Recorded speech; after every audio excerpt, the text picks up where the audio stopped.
This is the world's first rally Supra, but there's a massive problem. With very little skill and a lot of luck, my friend and I managed to get proper rally suspension on the car. But unfortunately, we made a few mistakes and broke some stuff on the way.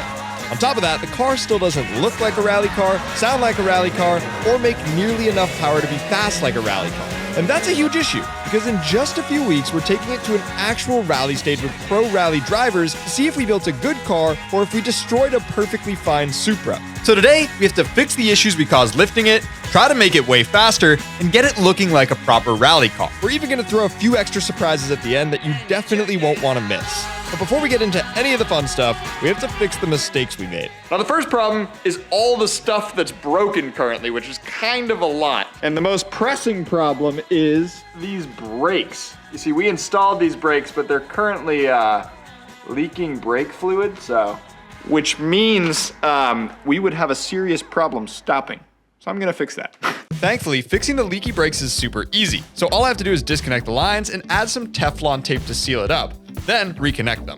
While I do that, we had a few people ask exactly what we did to the suspension in the last video. And if you want to see every mod in detail, check out our Mod Pro Garage linked below to see all of our cars and all of the mods we have done to them, in case you're interested yourself. A quick reminder that anybody that signs up for Mod Pro is automatically entered to win a chance to test the Rally Supra with us, all expenses paid. So sign up at the link below. Now, with the brakes done, we can move on to our next issue. One of our biggest problems with this car right now is the fact that the suspension is really high in the front. It's got a little to it.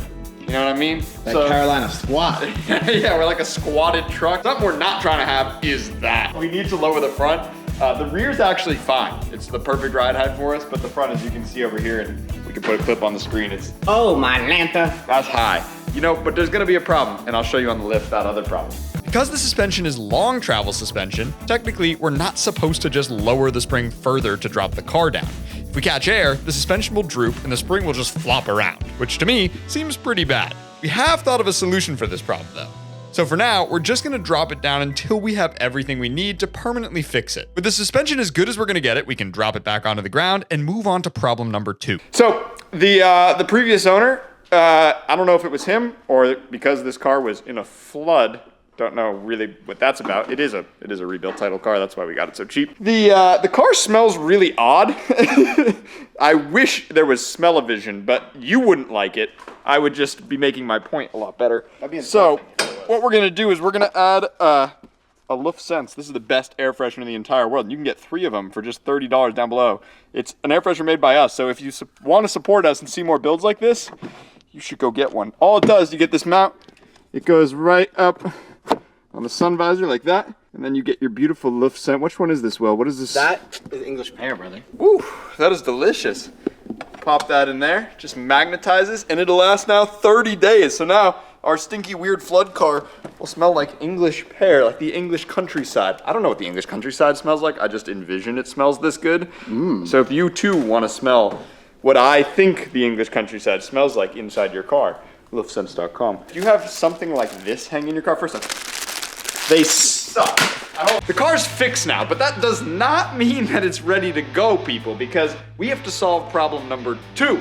And that problem is, this car needs to make more power. Now, you might think, you've probably seen all over the internet, that Supras make a lot of power. You can just tune them, and there you go. Boom, bada boom, bada bing, bada boom, whatever you say. Bada bing, bada boom. There you Mr. go. Worldwide is a step in the room. I'm a hustler, baby, but that's the new. And it was nice. Baby tonight. Common to contrary belief, you can't just... Common to contrary belief. Isn't that the word? Contrary to popular belief. Oh, common to contrary belief. I'll stop yapping, but here's the deal. If you want to make more power, you can't just simply tune the car. You need supporting mods. And there's a bunch of things in here that really need to be replaced before we can actually tune it to make the power. And the first is this. This is kind of some generic looking plastic piece, and you might think it's nothing, but it's actually really important. Reason why you need to upgrade your charge pipe is the turbo's down here. It feeds air up through here, straight into the engine. It goes just like that. Yep. And if you have more air, which is what you need to make more power, this can break and blow up because it's plastic. So we got this metal one. And we picked this metal one because our friends at Mod Pro told us about it. So more about that later. But we should install it now We gotta take this one off first. Removing the OEM charge pipe should be pretty simple. It's just held in by a few screws and has a couple sensors plugged into it, but because it's all one big piece, actually getting it out of the engine bay is really annoying. After battling with it for way too long though, it finally is ready to come out. Oh man. Installing the new charge pipe is significantly less difficult than removing the old one because it comes in separate pieces. Brilliant. With all of the hose clamps tightened down and everything in place, the new charge pipe should be good to go and provide way more air from the turbo to the engine to help us make all the power we ever need. So now we can move on to the next modification. Okay, so the charge pipe is in, and now we gotta install this. This is an HKS carbon fiber. Look at that weave. Nice piece, dog. It's actually super nice, and it totally wasn't already in the car beforehand. This is honestly the nicest Supra intake that you can buy. First, I'm gonna install this, which is gonna block heat from touching the intake. And it goes like that. so. With the shroud in place, we can clamp down the air filter and intake. If you're getting into modifying your car, one of the easiest things you can do is a cold air intake. It can help you make a bit more power and cool sounds too, and usually they're not super expensive.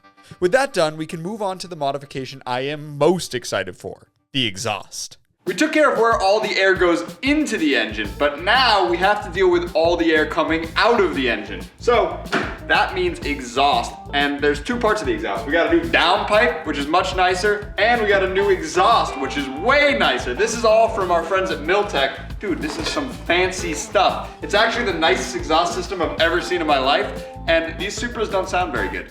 So this is gonna hopefully make it sound a whole lot better. But we have to deal with this first. We got the longest exhaust system on earth in here. It's a mile, this is a mile long exhaust. It comes all the way from the downpipe all the way to the back, the longest it could possibly be. So we gotta get it off. I got this cross member off, but now we gotta get the actual exhaust off. Let's do it. It should be simple. I'm gonna make Will do it all. All of it. I'm gonna help you do it. I ain't doing all of it, bro. Although it's extremely long and pretty heavy, removing the stock cap back is actually not that bad. Because it's one piece, there's just a couple of clamps holding it on, along with your typical exhaust hangers. And with those all removed and the exhaust valve unplugged, we can hopefully just pull off the entire thing at once. Mallet, I need mallet. It's all right, I'm just chilling here, guys. Jackson just needs a mallet, I'm just chilling.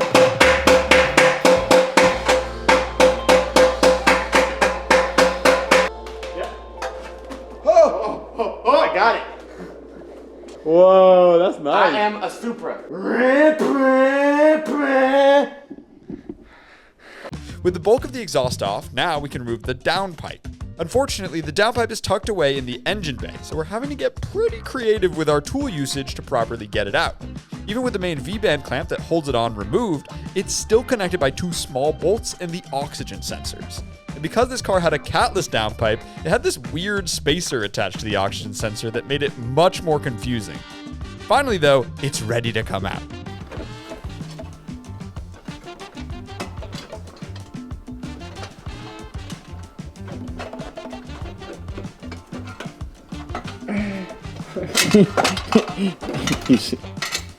VRSF, what a classic. Still got some of that titanium sparkle to it. It's not titanium. Whatever it might be. With everything removed, it's time for the fun part, installing the new exhaust. If you've ever modified a car on your own before, you'll know that one of the most fun and transformative mods you can do to your car is the exhaust. In this case, we're going all out. Miltech sent us over their high flow catted downpipe and full cap back valved exhaust. We want to make this car truly sound like a rally car, while still being able to get an inspection sticker. And well, this was the only answer. This exhaust is so nice, and everything is lining up absolutely perfectly. And with every clamp tightened, the valves plugged in, and the tips perfectly aligned, we can give it the official first start, which I am hyped for. We have the exhaust on, and there's only one thing to do when you get the exhaust on, and I know you know what it is, and that's rev it really aggressively indoors so you can hear how it sounds.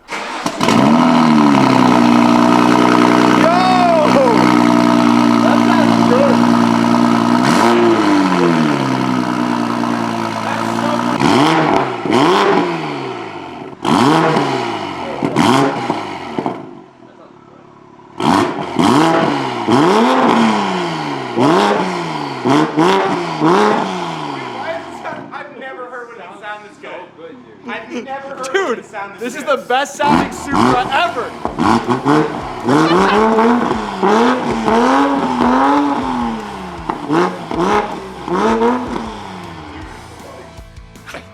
Our landlord's upset with us because that was quite loud, but it does sound really, really good.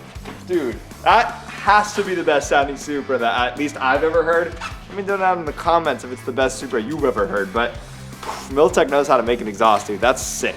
With the exhaust installed, we immediately took the car straight to our friends at Ace Performance to put it on the dyno and tune it. With the car all strapped down and ready, we're doing a few pulls to get stock power numbers before we flash a stage 2 tune onto it. But immediately, we're noticing a big problem. The car is clearly down on power, and it appears we have a giant boost leak from the charge pipe that we installed. Thankfully, we're in the right place to fix a car, because Ace literally works on the most insane race cars all the time. So I'm gonna have Will and Dylan take a look at it and see what they can find. So while Will is doing that, we're gonna bring in our secret weapon to tune this. Obviously the car needs to get right. Will's gonna have to deal with all the getting it right part, but once it's right, we have something that's gonna really change the game. So let's get to it.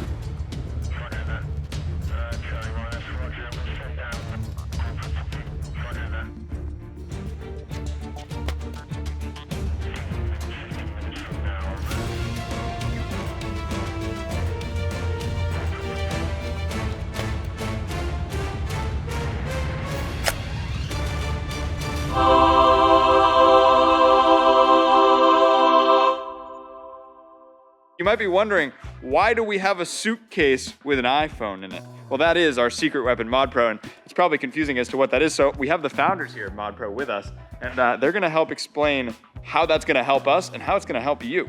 So you guys made ModPro. What is ModPro? Let's talk about that real quick. First of all, I'm Aaron. I'm Jasper. We are the founders of ModPro. My first car was a Subaru WRX. A lot of you might know, WRXs come stock with about 250 horsepower. We ended up putting quite a lot of money into that car, and we really only got it up. Too much money. And we really only got it up to about 280 to the wheels. After talking to a lot of tuning shops, looking at forums, watching YouTube videos, we thought we had a good idea of how much power we're gonna make, and we didn't make even close to it. Nobody really knew what to do. There's Exactly. no good solution for it. So you decided to create something. Exactly, and so ModPro was born. ModPro is your one-stop shop for tuning suggestions, modification suggestions, and horsepower estimates. Right, so you basically took and trained an AI model to predict your horsepower gains. It comes up with a good, better, best package. And not only that, it predicts what you can get after that. And that's what we're doing with the Supra right here today. Exactly. One thing to remember about AI is AI takes thousands of data points of actual tunes and modifications and puts them together to create an accurate estimation of horsepower. So whether it's a stock vehicle or something you already have mods on, it's custom to what you're trying to do for your own car. Something that I've obviously that ModPro is gonna solve for me is I'm always jumping around on like forums trying to figure out questions that either maybe someone has answered or maybe they haven't. Like, will this mod actually work on my car? How much power will it make? Some people and some car setups, every setup is different, especially for something like a Supra where there's so many aftermarket parts for it and there's so many combinations of those parts that it's potential that no one's ever done it before. So sometimes you can't find the answer on the forums. This is the much better solution to that problem. The forums are outdated, and this, to me, at least solves that problem. I also really love, like, these guys made a feature on your profile. You can have all your cars in your garage and show all the mods that are attached to them. I'll show that right now in a screen overlay. I'll make Will do it. But it's really cool because a lot of people list all their cars, as you know, probably in their Instagram like bio. But this is a much more in-depth description. You can actually see the power, see the mods, and now I have a place where I can actually like have all my cars listed. People can actually see them, and I can remember what I have done to them because half the time I can't remember. So when people ask, I no longer have to explain 100 times at a car show. I can just show them my ModPro profile, and everything's there. We're actually developing QR codes that you'll be able to stick right on your car. So when somebody's interested in what mods you've done to your car, they can just scan your QR code and your ModPro garage will pop up, explaining all the mods that are on a car at a car show, in a parking lot if you're not around, or even just if you are like Jackson, you might forget what mods are on your car. I'm very forgetful, all right? This is what happens when you have 7 cars. Exactly.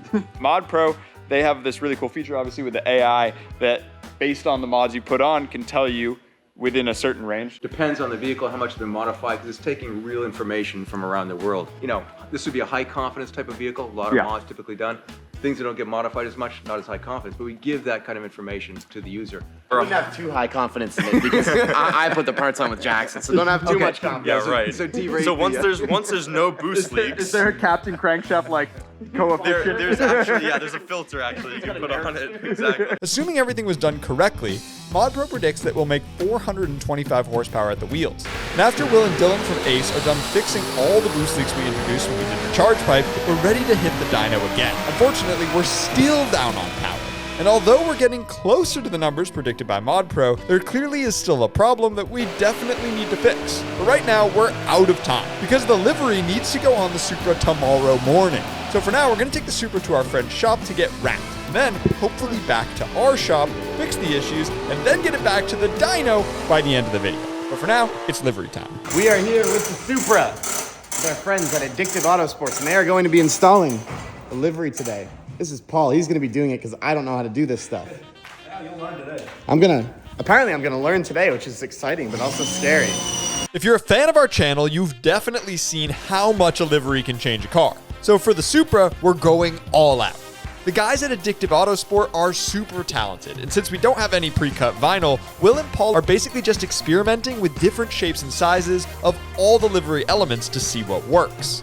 The general theme is based on famous rally and race cars of the past, and even just with a few stripes laid down, it looks absolutely phenomenal. If you need a livery or a color change wrap and you're anywhere near Walpole, Massachusetts, the guys at Addictive Autosports do a killer job, and the car is coming out absolutely incredible. With the livery installed, we can take it back to our shop for our secret surprise. Our friend Mike at Motive Engineering has been working on a super special project with us for the past couple of months. He 3D scanned the hood of the Supra and fully custom built a completely one-of-one forged carbon light pod for the hood of the Supra.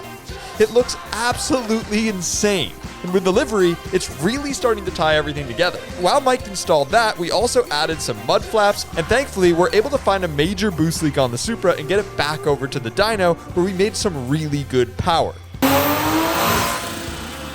What's it saying? Ah! Yeah! It's the magical number. Exactly like ModPro predicted. And now, the car is all together and ready to be revealed. So without further ado, here it is. The world's first Rally Mark V Supra.